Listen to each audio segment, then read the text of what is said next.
I want to get your take on, I'm going to ask you both a question I didn't tell you I was going to ask. Is Joe Biden going to be the nominee in November? Oh, that's one question I've been answering yes to for a long, long time. I predicted almost a year ago, maybe even more than that, that Michelle Obama is going to be the Democrat nominee. They're going to wait till the very last minute. They're going to cook up some kind of reason why Joe Biden can't run again, but they can't give it to Kamala Harris because she's so unpopular. And the tell for this was when they put the Democrat convention in Chicago, Michelle Obama's hometown. So this is going to be the Obama's convention. Barack Obama, wants another term, as if Joe Biden's presidency wasn't a third term for him. And no, Joe Biden's not going to be the nominee. It's going to be Michelle Obama. Thank you, Floyd. All right. John Graves, same question. And it's so funny. I'm laughing as Floyd's talking about this because he's in the majority of the people on the center right that think it's not going to be Joe Biden. I have been saying for a year, I think it is going to be Joe Biden. He's been running for president for 50 years. He doesn't want to give it up. His wife is married to the most powerful man in the world. She's not going to want to give it up. He needs to pardon his son for all the crimes. If we ever get those all fully disclosed, even what we know is unbelievable level of crime. And so I just don't think people give up power when they tried to gain that power for 50 years. I think he's right that Obamas want them to give up, but you got to get the guy to agree to it. And then you got a nightmare on your hands trying to get Kamala out, who's a black female. So you got to replace her with somebody else, which is why they're thinking Michelle could do it. It's got to be a health scare. It's got to be something really bad. Trump would have to be so far up in the polls for him to just concede defeat and walk out into the pasture. I know I'm in the minority on this, Gene, but I don't see it. Okay, but here's my question, John. On that scenario you just played out there, yep. Why do they have? Is there a reason they have to go with the vice president as the nominee? I mean, there's not. Oh, sure. The party can just pick who they want.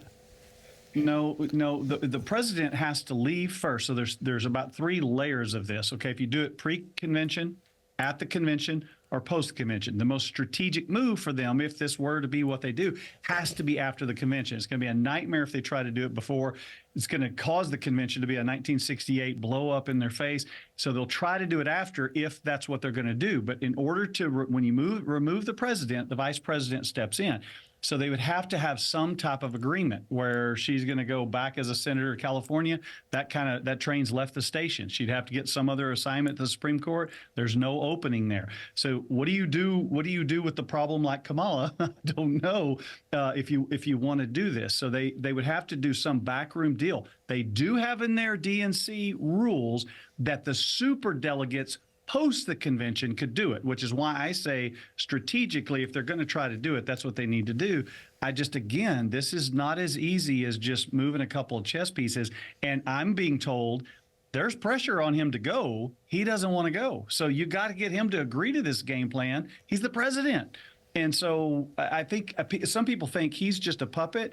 I don't think it's like that. I think all the minions that are, and that's the 4th reason I think he's not going. All the people doing all the damage to the country are working in the administration, and he's just a figurehead that doesn't even know a lot of times what's going on. They don't want to give up their power either. Good point. It's going to be. Go ahead, I want to respond to what John said because it's not a debate. It's not a debate, Floyd. Me and Floyd are going to have a debate on Biden. But the reason is, I don't think it'll play out like that. I think the way it will play out, John, is that he won't be the nominee. Michelle Obama will be the nominee, and he'll continue to be president until the end of his term. And so he'll have that opportunity to pardon his son. And, Kamala Harris will continue to be VP. They're just going to do it at the convention. And I guarantee you that if Barack Obama wants to do that, he can do it at the convention. The rules are in place for him to do it. And he is by far the most popular and the controlling interest in that DNC, even to today. It's going to be interesting to watch. What a great time to be covering elections and politics. Man, this is exciting because I've been on both sides of this. I've been on both sides, and it's been a few months ago. I went over to the Rick Green side and said, I don't think they're this stupid to, I'm sorry, I didn't mean that. I don't think they're going to do that. Okay, maybe I did mean stupid. I just don't think they're going to. I think that would be a bad move, no matter which party you are, to do that. If you've got a candidate this far compromised, how are you going to do this with? I don't think the American people would go for that, unless you're going to steal the election. The other thing, Gene, if I could give you a fifth reason, Okay. is if there's any moderate Democrats left, which that is a shrinking portion of the Democrat Party as they move further and further towards Marxism, those people are going to revolt if this happens. And you got RFK on a lot of the swing states, and he's making progress to get on all of them. He was a Democrat. They'll align with him. You kicked out, Bernie Sanders with Hillary. You kicked out everybody else with Biden. And if you do this again, you're taking it away from us. You've got a huge risk there. So I understand I'm in the minority on this, and everybody has the other opinion. So I'm not, maybe I'm wrong. We'll play the tape in 6 months and see if I'm wrong. But I just think there's a lot of practical human psychology reasons that this is going to be tough to do. It's going to be interesting. I think you're absolutely right, John, about the threat of Robert Kennedy Jr. He is very strong, and in fact, I think that's one of the reasons why they announced this Trump-Biden poll, because both the Trump team and the Biden team are nervous about RFK, and he is getting on the ballot in a lot of states. And interestingly, we could end up with a situation where we don't have a president coming out of the election, and it will have to be handled in the House because they won't have that magic number that they need in the Electoral College. So there's a lot of scenarios that can play out between now and then. Now, one of the reasons I've said repeatedly that I believe Donald Trump is going to get elected president is actually because of RFK. And Biden does much worse against RFK than a Michelle Obama does. She brings back the communities that they need. The Democratic Party cannot win a presidential race without 80% of the black vote. And right now, Trump is polling at 35% with black men. I mean, it's amazing the progress he has made with the African American community. So their coalition is deeply fractured, and they need something to pull a rabbit out of the hat. All right, I got to get moving. And I'm sorry, but I've got to give you one more thing, Gene. The Hispanics are going to shock people more than African Americans. The Hispanic vote is literally neck and neck right now with Trump and Biden. Okay. Sorry, we're having an election debate right that here. That was just an opening comment, and it's turned into the court of the show. All right, so while this is all going on, the other side has a candidate that's in the courtroom. Listen to what CNN had to say about the last 20 minutes of today's. Watch. The last 20 minutes of court today, right before the lunch break, it was incredible. I mean, it was, Ellie Honig on my program last night had talked about, on a cross-examination, lawyers want to kind of put the witness in build a box around the witness and then slam it shut. That's what Todd Blanche did to Michael Cohen. Throughout the day, Michael Cohen, when he found himself in a corner, he does have a pattern of suddenly not understanding the question that's being asked, or seemingly kind of, one could say buying time to try to figure out how he wants to answer. But he definitely suddenly starts to, have Todd Blanche repeat questions and say, I don't quite understand what you mean. I'm confused by the question. But this time, Michael Cohen was cornered in what appeared to be a lie, I think, to many in the room, and had to adjust suddenly his memory that he had just testified to on Tuesday. All right, so what do you think, Floyd?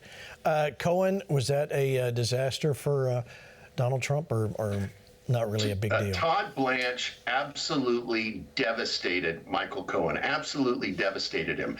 And why this is significant is because this is the star witness that this prosecution team has against President Trump. And it was a total fail on the part of the prosecution. I don't see how the jury, unless it's rigged, could vote to convict Donald Trump. I mean, here you have in Michael Cohen, a man that's, out of prison, a repeated liar, and he was caught in a lie on the stand. So, he was at least honest enough to say that, yeah, I do lie on the stand if it affects me. And then Todd Blanche asked him, well, does this affect you? And he said, yes. And so, I mean, you have as Todd Blanche said, a liar on the stand as the star witness, and that against Donald Trump. And the case was weak from the very beginning. But if this doesn't put the final nail in the coffin, I don't know what will. All right. Well, let me show you another clip from CNN. The Trump detractor. What does he have to say? Is he a problematic figure or not? Watch. So the jury's not going to hear this, so don't worry. How would, based on, you would never be accepted as a juror. You have too much bias. No offense, what you experience with the defendant. But do you think that they are proving this case without a reasonable doubt? I mean, have they cleared the burden for you? For me, even with my strong feelings about Donald Trump, my knowledge of how he behaves, I couldn't today convict beyond a reasonable doubt. Michael Cohen is just such a problematic figure. And in this own cross, I was just waiting to see somebody who was above board, didn't step in it, didn't lie, didn't end up getting kind of hostile and pushing back in some of these challenges. And it's hard for me to believe him when he's misrepresenting something as fundamental as having wanted a job in the White House. All right, John, I'll give you that one. What do you think? Is it really that bad? It is, and that's stunning, Gene. You got somebody who loathes Donald Trump saying this case is, there's nothing here. There's no there. So it's got to be a crime. And he admitted under oath, and it's kind of interesting to me. They're saying the judge is letting Trump get off, which he was not going to do, to go to his son's graduation, Barron's graduation. So Cohen's not coming back till Monday. They got all weekend to put him back on the stand, 9:30 Monday morning, and I think the bloodbath's going to continue. Remember, it's a criminal case. You just need one person to say it's not beyond a reasonable doubt. When you've got the liberal Clinton News Network putting anti-Trump people on saying there's no case here, I can't imagine it's so rigged that all 12 of them are going to do it. And here's the thing that's happening, Gene. The longer he's in that courtroom, the more the passion builds. Same thing we're talking about with Biden is happening in reverse. People are sick of this stuff. They see the overreach. It's part of why the black men are moving over. They think there's just not been a fair shake in some of the criminal proceedings for their communities. All right, so let me show you this clip, gentlemen. This is representative from New York, Elise Stefanik, and she lays a great list of all of these issues with legal expert Robert Costello. Watch. Mr. Costello, in your opening statement, you said that in the over 50 years serving as a lawyer, you, quote, have never seen the types of politically motivated cases that have been brought in this presidential election season. These political cases are being used as a weapon of war to damage, defeat, or impede political adversaries and their allies. Instead of political warfare, it is lawfare, a cancer upon our collective judicial system. I want to begin with Alvin Bragg's weaponized sham trial in New York. Isn't it true that in Alvin Bragg's campaign for Manhattan DA, Bragg specifically ran on going after President Donald Trump? That is true. Isn't it true that Bragg's predecessor, Cy Vance, declined to prosecute President Trump? That is true. And the FEC also did not prosecute President Trump? That is true. And the DOJ did not prosecute President Trump in this case? The DOJ referring to the U.S. Attorney for the Southern District? Correct. Absolutely true. And one of the reasons the Southern District of New York turned down this case was because the supposed star witness, according to Alvin Bragg, Michael Cohen, was totally, quote, unworthy of belief. Isn't that true? Without a doubt. This is the same Michael Cohen who pled guilty to 7 counts in an indictment that had absolutely nothing to do with President Trump and actually predated the first time he met President Trump, correct? Absolutely true. And in fact, this is the same Michael Cohen who perjured himself to Congress. Isn't that true? Yes. In fact, when called as a witness in this sham trial, Cohen was asked directly if he was honest during his testimony to Congress. He said no, admitting perjury. Perjury. All right. Stunning. When you see all that together, Floyd, it seems overwhelming. What do you think? Well, yes. I mean, most of us I've been in politics for over 40 years, Gene, and I never thought it would degenerate to this. But, the positive side is we're seeing how corrupt the system is. We're seeing how corrupt the judges are. We're seeing that justice has fallen down in the street, as it says in the book of Isaiah. And so as a result of that exposure, that reveal, it gives an opportunity to cleanse the system and change things. And I think God is using this as a tool to bring the American people together and to create a new coalition and to rebuild us and take us in a much better direction. Amen.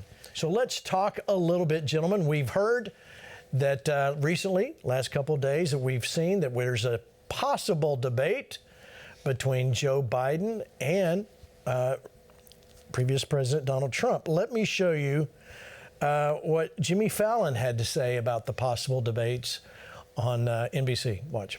Today, President Biden challenged former President Trump to 2 debates, and Trump accepted. Yeah? Trump agreed to the debate. He said, "I'll be there assuming it's okay with my parole officer." The first debate will be next month, which is the earliest a presidential debate has ever been. And if we're being honest, an early bird debate feels right for these guys.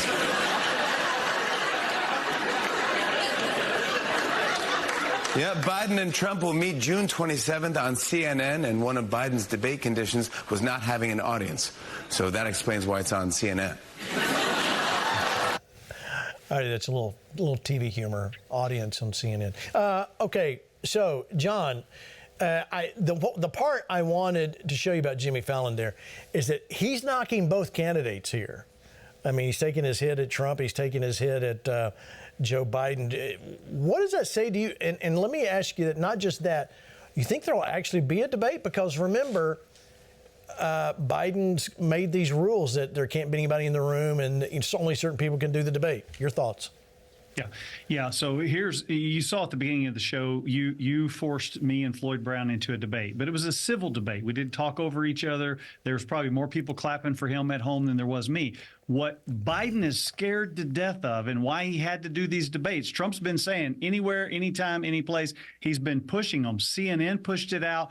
I think it was CBS or NBC pushed it out. Fox News pushed it out. He agreed to 2, not Fox News.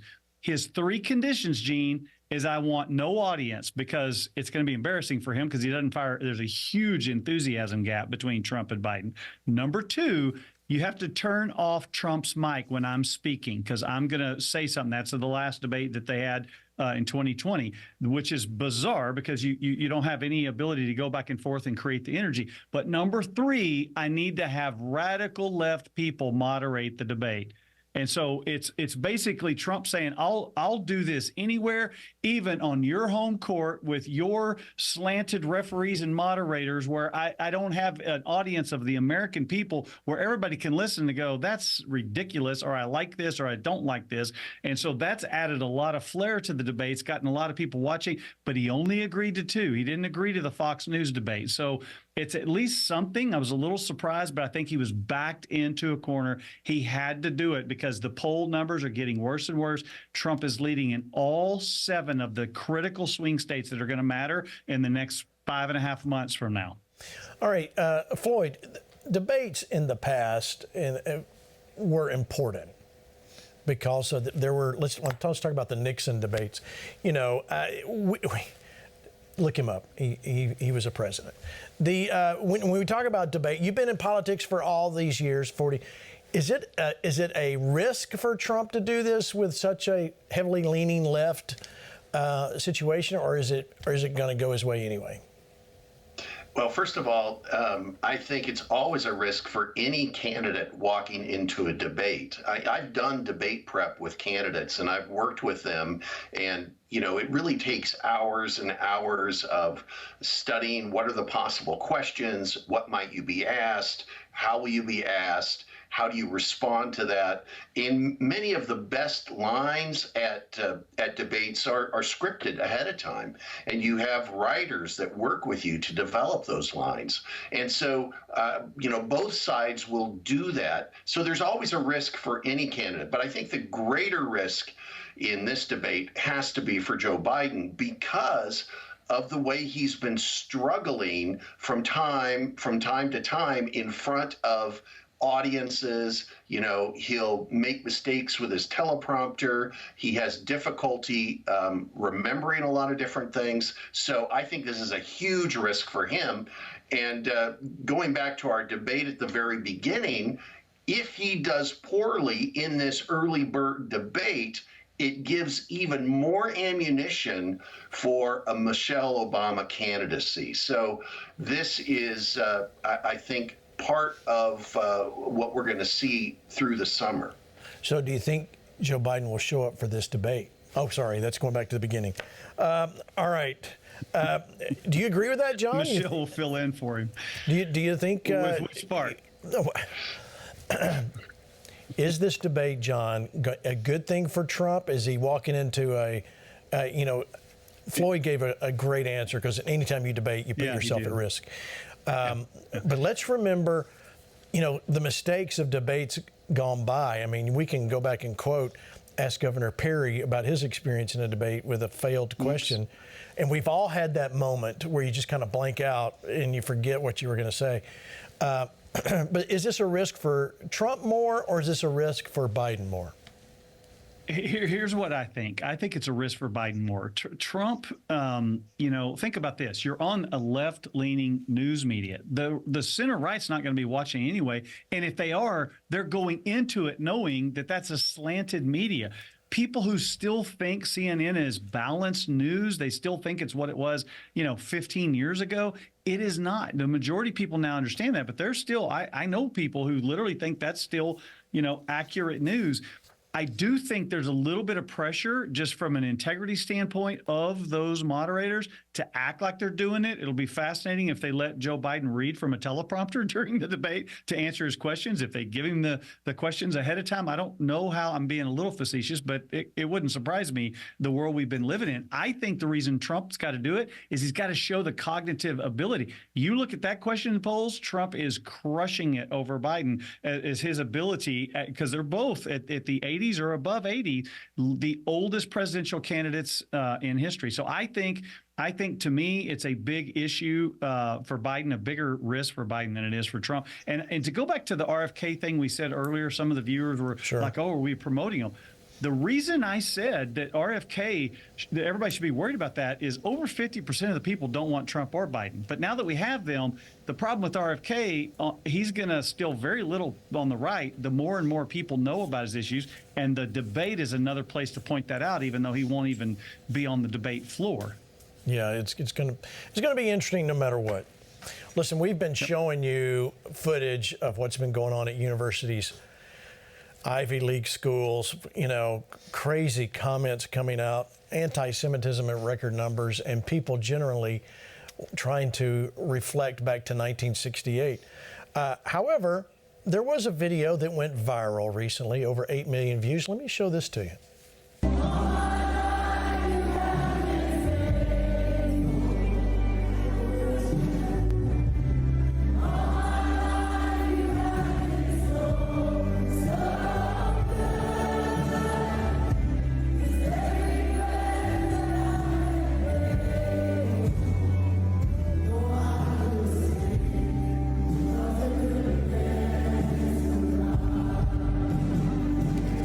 All right. Obviously, that was an ORU graduation. Listen to this quote from Billy Wilson, president of ORU. He said this: "The video and global response to it are testaments to the spirit-empowered culture at our university. Our graduates receive an education that is both academically excellent and spiritually enriching. The fact that our commencement worship resonated with millions shows that the faith is important to the world. People want to experience God's love, and they are seeking peace in the midst of drama and trauma. To God be the glory. William M. Wilson, President ORU. Well, with me now is a graduate. You saw her in that video, Sydney Ward. Congratulations on your graduation. And tell us what it was like in that moment.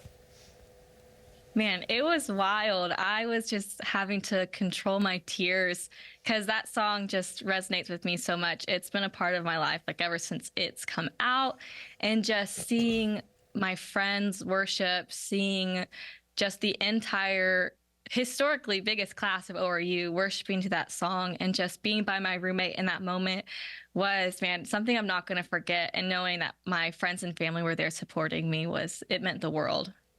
All right, Sydney, let me ask you this. You've already got your diploma now, so you're through. So let's talk about ORU. We're seeing so many schools, the student population reacting so crazily. Did you see any of that at ORU?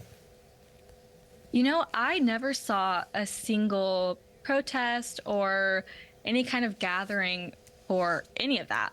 That's something that shocked me because I was talking to someone last night, and it was kind of like eye-opening how good of a job our university has done at keeping it university, keeping it a place where we go to get an education and not be brainwashed or not be led to support something that is not biblical at all. And so it really opened my eyes because not for one moment did we have any kind of protest or anything against Israel or pro-Hamas or anything. It was quiet and peaceful, and there was unity. All right, let me show you, those of you watching at home, let me show you what it was like in case you forgot about some of the other campuses. Watch.